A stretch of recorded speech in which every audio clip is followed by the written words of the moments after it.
Dipuja seolah Tuhan. Begini sisi gelap dari pelatih terbaik dunia Pep Guardiola yang jarang diketahui kalian. Mari kita bahas bersama.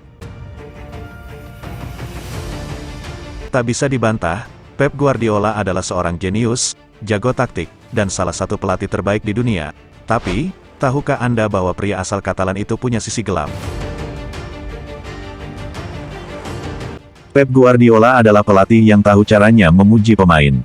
Ketika dia bicara soal Lionel Messi, dia seperti seorang ibu bicara tentang anaknya sendiri, yang ada hanya pujian. Tapi jika Anda bukan Messi, jangan harap dapat pujian. Jika tak percaya, tanyakan saja Yaya Toure.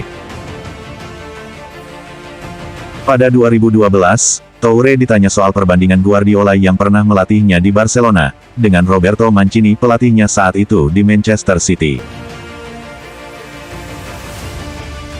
Mancini adalah pelatih yang selalu ingin dekat dengan pemainnya, sementara Guardiola pribadi yang sulit, saya malas bicara soal dia.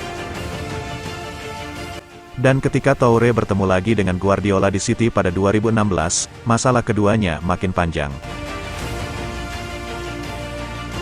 Kami selalu melihat satu sama lain dengan aneh. Guardiola selalu membuang muka dan memberi instruksi, tapi tidak mau bicara kepada saya. Saya pikir dia cuma mau balas dendam. Dia melihat saya seperti rival, kata Toure di France Football. Dia jahat kepada saya mulai berpikir ini mungkin karena warna kulit saya. Dia punya banyak sekali masalah dengan pemain Afrika. Selain Toure, pemain lain yang mengungkap sisi gelap Guardiola adalah Zlatan Ibrahimovic.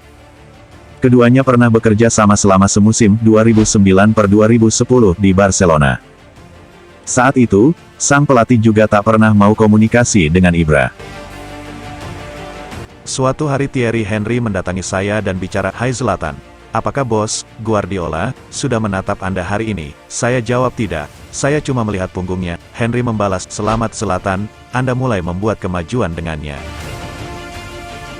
Dibenci banyak pemain lain yang punya masalah dengan Guardiola adalah Samuel Eto'o, Franck Ribéry, Samir Nasri hingga Jadon Sancho. Meski demikian, Guardiola belakangan mulai dewasa sebagai pelatih. Hal ini terbukti pada hubungannya dengan Sergio Aguero. Sudah bukan rahasia lagi bahwa Guardiola tak suka pemain Argentina itu. Tapi, tak seperti kasus Ibra, Guardiola sekarang lebih sabar dan mau membuka komunikasi dengan sang bomber. Pep mengajak saya makan malam. Ia kemudian bicara soal mengubah gaya main saya. Ini tidak mudah, tapi saya tak punya pilihan selain menuruti kemauannya, ucap Aguero. Itu dia berita kita hari ini, bagaimana pendapatmu? Mari ditulis di kolom komentar.